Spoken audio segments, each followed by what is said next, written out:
Today's episode of Adapt and Respond is sponsored by AM 747 The Blowtorch, where 60-year-old white men will absolutely yell and scream at each other and even come to blows over whether or not a 27-year-old man should receive the NBA Supermax, Seinfeld, and Ketchup versus Mustard. Listen to AM 747 The Blowtorch to hear insightful analysis about the merits of the rotary phone, black and white movies, and other assorted and ridiculous takes that have absolutely, positively jack crap to do with sports. Be sure to tune in for the morning animals who are actually animals. Chuck the Orangutan and Hebrew Horse Gallop will catch you up on the games you missed last night by simply reading the box score aloud, because you know damn well they did not stay up themselves to watch the game. Then pick up their midday show with Michael Jordan, who refuses to change his name despite being an overweight, long-haired Bubba, because he thinks the name alone makes his opinions worth the money he's being paid. They are not. Tune into an afternoon show that is simply a simulcast of a nationally syndicated show that could care less about your local sports and cost the station more money to air than a Notre Dame quarterback makes in NIL in 5 years. AM 747 The Blowtorch, where the great sports talk radio comes to die. Now, let's get on with the show.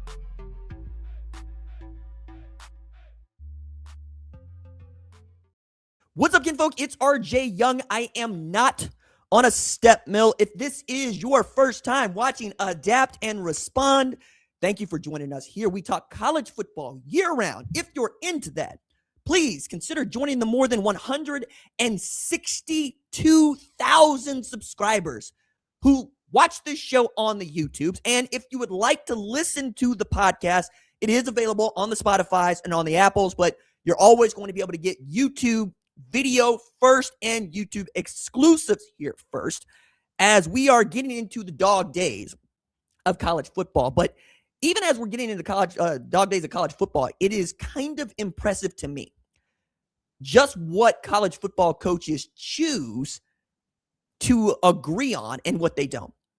So to that end, I want to talk about something I think Deion Sanders and Curt Cignetti have said, and they seem to agree on. And these are two of the best known people in college football to casuals, to people that don't necessarily do what we do, which is talk about it every day and think about it every day.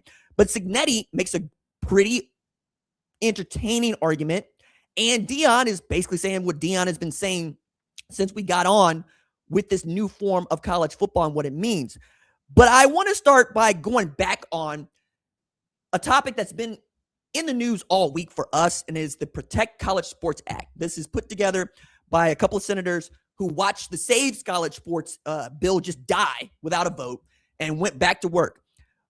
But one of the things that I think is impressive about this is that they believe they can tell the Big Ten and the SEC what they're going to do.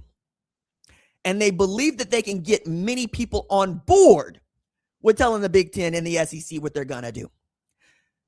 The Big Ten and the SEC are the two most moneyed conferences in college football.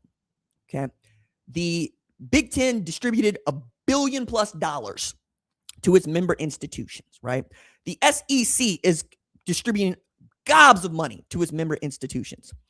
And college football is the biggest money driver in college sports.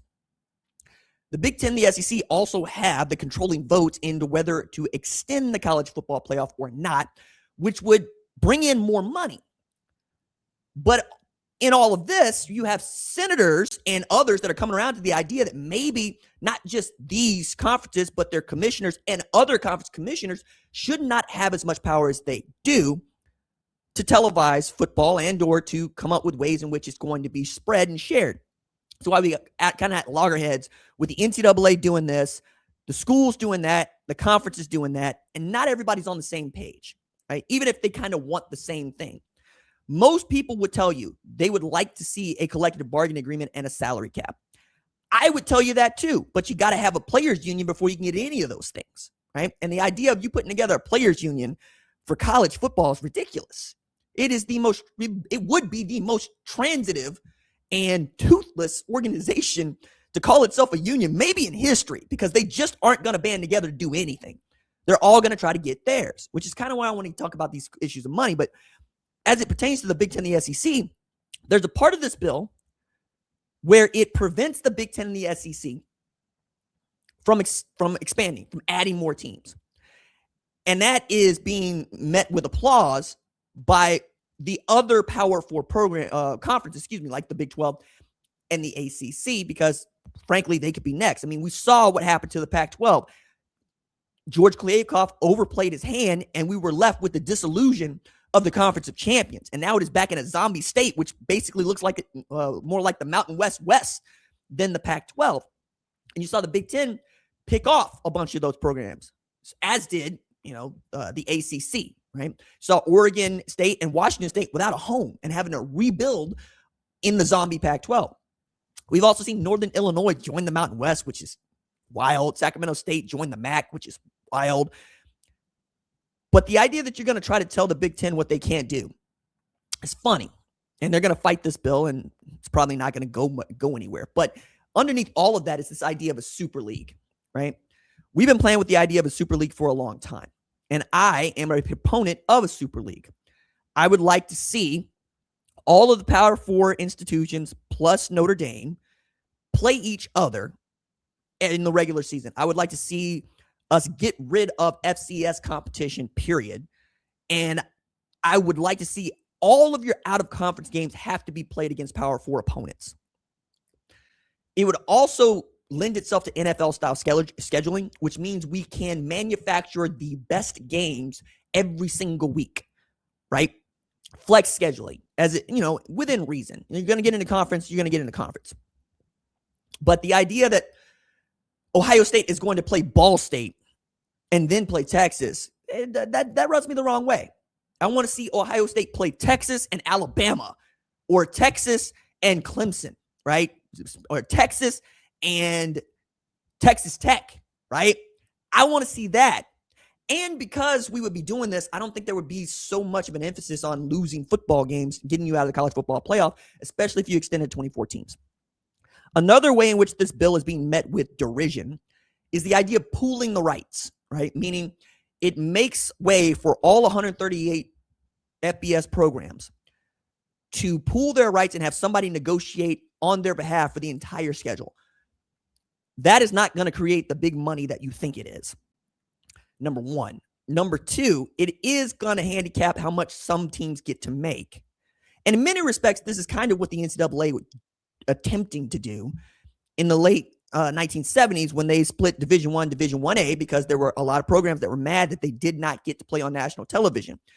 End up getting Oklahoma, Georgia suing the NCAA and Supreme Court for the right to, say, I want to play on national television. You ain't got nothing to do with it. And then we get the formation of the television conferences, Big 12, for instance, right, which was the Southwest Conference and the Big 8, but it was Oklahoma, Texas, A&M, getting to play each other, Nebraska getting to play each other, and you being able to guarantee that game and guarantee those ratings. Where we're at, and as far as what college football is doing,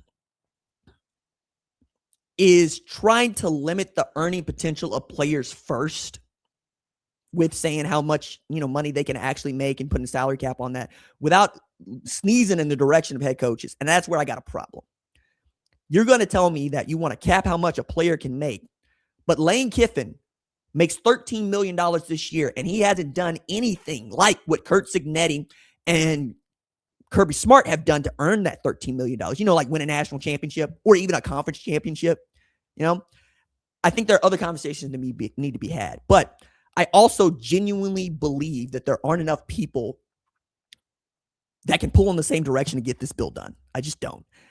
And I think that's where college football has been for a long time. And we're probably going to get to a place where the courts have more to say, just like House versus the NCAA, and then we got to make rules around those things because we can't come to a consensus ourselves. So if it comes down to the courts having to tell us what to do, it is what it is. Because all I've seen is hand-wringing by millionaires who were coaches and athletic directors who are millionaires about what they think the sport may or may not do when you are the reason we got here in the first place. Come back. Let's talk about Deion Sanders and Curt Cignetti. And why I think we should be listening to these two voices, and also why I think, it's kind of self-serving.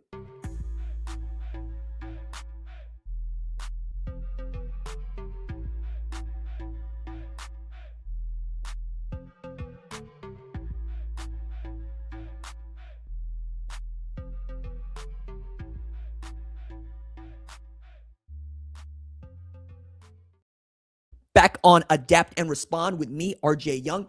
If you are new to the channel, consider joining the more than 162,000 subscribers to Adapt and Respond College Football Podcast. We're also available on Spotify and Apple. If that's your way of getting it, we're also doing YouTube exclusive segments you'll only be able to find here. And this will always be the first place that you'll be able to watch this show. So Deion Sanders was asked by Front Office Sports earlier this week if we got this whole NIL thing right. And by doing that, the way I thought the host, Baker Machado, got into this is kind of interesting.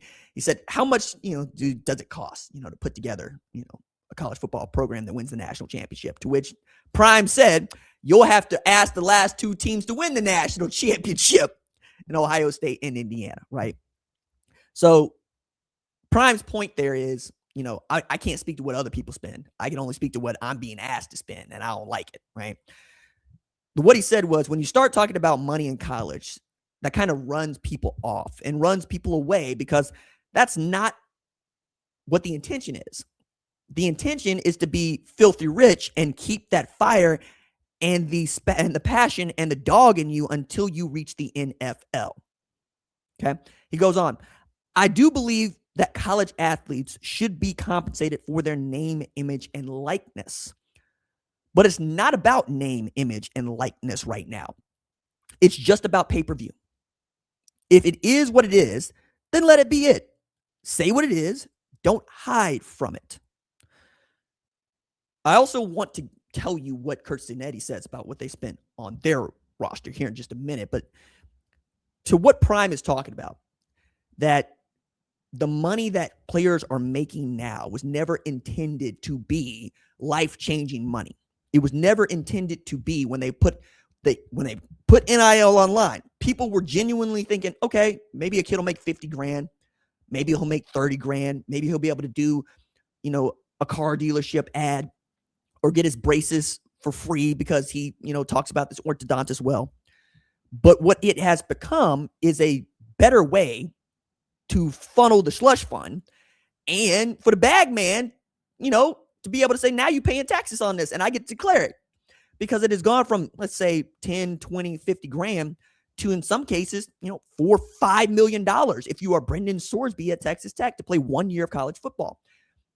There are players in the NFL now who were drafted in the second round, third round, who are going to make less money this season than they did last season as college football players. Carson Beck comes to mind, for instance, right? Carson Beck was a reportedly $4 million quarterback in Miami. And the numbers continue to go up, right? We're going to see the numbers spent go up. Like, just did a segment yesterday about the $40 million that Notre Dame has spent on its roster, and that kind of being the number that most people agree Texas, Ohio State, LSU, Miami are kind of hovering around, right? $40 million. And then to get into the game, just to get, let's say 10 250 players out of high school, you're probably spending $10 million, right? Then that's annual. That's not over the course of their careers. That's this year alone. So Prime is saying, hey, when we thought this was going to be a thing, we thought, maybe you get a few dollars here and there on top of room and board, right? Because you're still on scholarship, and they always furnish you with clothes. Like, I was on the phone with a player the other day, and I was recounting to him a story that I was telling, and I continue to tell, about another player who just told me he had to have a new car, right? He's getting a lot of money. He's getting six figures, and he's going to go buy himself a new car. And I said, what's wrong with the car you got? It's old. You know what I'm saying? It's got 250,000 miles on it and whatnot. I said, does it run? Yeah. And you driving it now? Yeah. Tell me where you got to drive to since you on campus. I mean, I'm just moving around and whatnot. So you could ride a bike from your house to school, right? To practice. Yeah. So you don't actually need that car. No. So why you need another new car? Because I need to look fly. You know what I'm saying? I always want a new car. I said, boy, if you do not put that money in a savings account somewhere, I'm going to come down there and snatch the life out you. That's what I'm telling them. You don't have to spend any of this. You know, now we get Jeremiah Love saying the quiet part out loud. He's like, I am signing a contract that's going to pay me upwards of $153 million as running back at Arizona Cardinals, and I don't need to touch that money because I made so much money in Notre Dame. I'm just going to put that money into savings, into index funds, and what have you, and let that money work for me. That's what we expect. But when you look around and you see some of the money that is being spent, yeah, it'll rub a dude like Prime the wrong way, because also dudes feel like they make it when they get to college now. And it's really difficult to coach a player who's not chasing anything, who's not hungry for anything, because he's fed. He got everything he wanted. And I tell that to people all the time. You're going to see even more players push to playing football, push to playing basketball earlier than you had before, because it used to be when you were 12 years old, you had another 10 years before you could even think about being a millionaire as a football player. Now that number's 5. You know what I'm saying? Like, you get to be 17 and you could be a millionaire if you are one of the best players in the country. But you could be a top 300 player and still make 6 figures your first year as a football player, and you're not paying for anything. Scholarship, room, board. You don't need no new car. I get where he's coming from, because you have lots of players that just want the bag, and that's what they're going to be about. And cool, right? I also think it's not incumbent upon players to be motivated to go win for you. I think it is incumbent upon you as the head coach to go motivate players. And you know what? If you can't motivate that player, maybe your evaluation is crap. Like, I'm not really into this whole letting coaches off the hook for things that I think are their fault. Like, for real. Like, I'm not into this idea of it's always got to be the player's problem. You know, one of the things that I used to chastise people about when we talk about the NFL draft is we talk about measurables. We talk about things you can't teach, because the things that coaches don't want to do is, teach them. They want them to be able to be big, strong, fast, and make it happen. Now, there are some coaches that want to teach, and I don't want to impugn all the coaches. There are great teachers out there. And there are those that are really, really into the job. But their point here, I think, is I can't coach somebody to be 6'5", 250 and run a 4.4. I need to be able to draft that. And then I'll teach that dude how to get in an appropriate three-point stance and fire off the ball, right? I'll teach him 2 moves and a counter to get around that left tackle. I will teach him the game of football. But also, you're talking about teaching them the game of life, and I'm going, that ain't your job neither. I mean, I like that you think that it should be. But in as far as the money that they're making, now they're learning other lessons, like what they owe in taxes, and what your agent is actually doing to mess up your relationship with the head coach. That's the thing that's really getting on people's nerves. Like, the agents are ruining the game. We all agree on that. But now players are having to be grown quick, fast, and in a hurry, and I'm trying to help them, and I know others are trying to help them. But I don't think anybody really enjoys talking about the money. People don't like talking about how much money they make, and they don't like talking about their love life. Like, those are things that just turn people off. And they will continue to do so, right? So much so that they don't like talking about their money, because the coaches don't even like saying what they spent on their budget. Like, to that point, Curt Cignetti was on Andy and Ari, and he said, look, what I tell you honestly, okay, is our final number was closer to $15 million than $40 million. Now, obviously, it was somewhere in between. So he's spending more than 15. It's less than 40. Ohio State spent 20 in 2024 to win a national championship. I'm willing to bet Curt Cignetti had to spend a little bit more than that to win the national championship in 2025. And yeah, we expect that number to be between 30 and 40 this year for the team that has to win it or wants to win it in 2026. All right. On the other side, I want to talk a little bit more about Curt Cignetti and him talking about this number and what he thinks is happening to college football.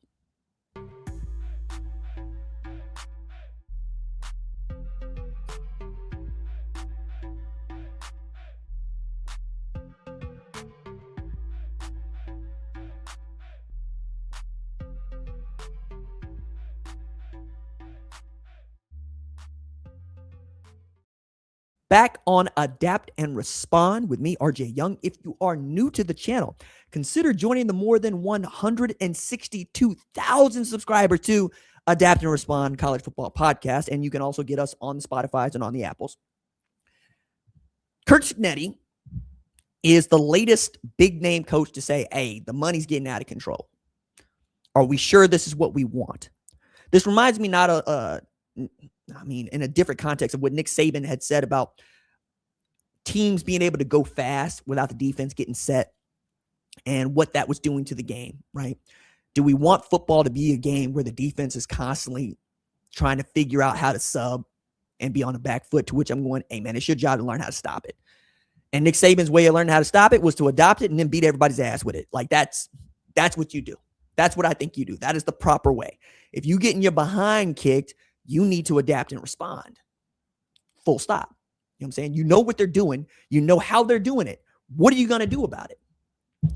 So Curt Cignetti said the market is pretty expensive. It's scary. It's scary. I think players should get paid, but something's going to have to be done in the next 12 to 24 months, or universities might not be able to handle this. So Cignetti says in a year to 2 years, universities might not be able to fund their programs, to which I'm going, well, it ain't going to be college football, right? And I think most people agree on this. Most people will tell you it's not college football anybody's worried about. College football is the straw stirring the drink. Men's basketball is right behind it.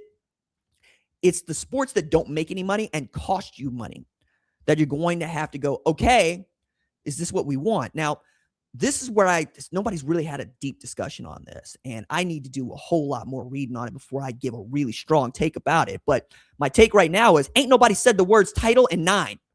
You know what I mean? Like, ain't nobody said the words title and 9, because now it feels like you're at risk of losing your football team if you rack up these Title IX violations by getting rid of your men's and women's tennis program, because you got to be at the equal amount, right? So you might end up with just your football program and a whole bunch of women's sports just to offset the number. And I don't think that's what anybody wants. Saban said it this way. I think it's going to be college football, college basketball, and club sports. And you know what? I'm okay with that. I think most people are okay with that. That's okay. It's fine. There are other ways to make money. There are other ways to enjoy sports. Like, I'm racing Tulsa Tough this weekend. I'm racing the crits, right? There's no money in racing your bicycle. Even in America, at the highest level, it pales in comparison, right? The highest paid cyclist in the world, Tadej Pogačar, right? He might make $6 million this year. Hell, I got a quarterback who's going to play 2 years at a Power 4 institution is going to make that. You know, and you think about the annual price of what it costs to have a head coach and the annual price of what it costs to put together a roster. Yeah, all right, numbers getting kind of out of whack there. But it is what the sport has brought on. With prosperity come problems that you got to fix. I've run into these. You know, it's like, damn, I'm swimming in a tax bracket I never even imagined to swim in. Oh, crap, I never knew that I had to go do that over there. And you do these things all the time, man. I'm in that spot now where I genuinely believe that if you cannot afford to play college football, you should not be playing college football. And when we talk about universities being able to handle it, since when is it a university's job to have a college football team? It's not, right? We want them to have them. It's very fun. It's really cool. But if it becomes a place where universities are basically subsidizing professional football, most people are going to get behind that. Because I know a lot of Oklahoma fans who ain't go to OU, who do not care about going to class at OU.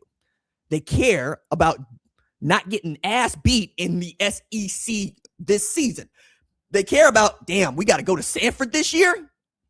Same thing in Georgia. Everybody likes to be good. Everybody likes to be good at everything. But the price of being good, that's what we're talking about, man. We're talking about, is it important for you to have a football team for your bottom line? Like University of Colorado, they have made that decision. That's why Rick George worked everything he had to get them out of the Pac-12 before it folded into the Big 12.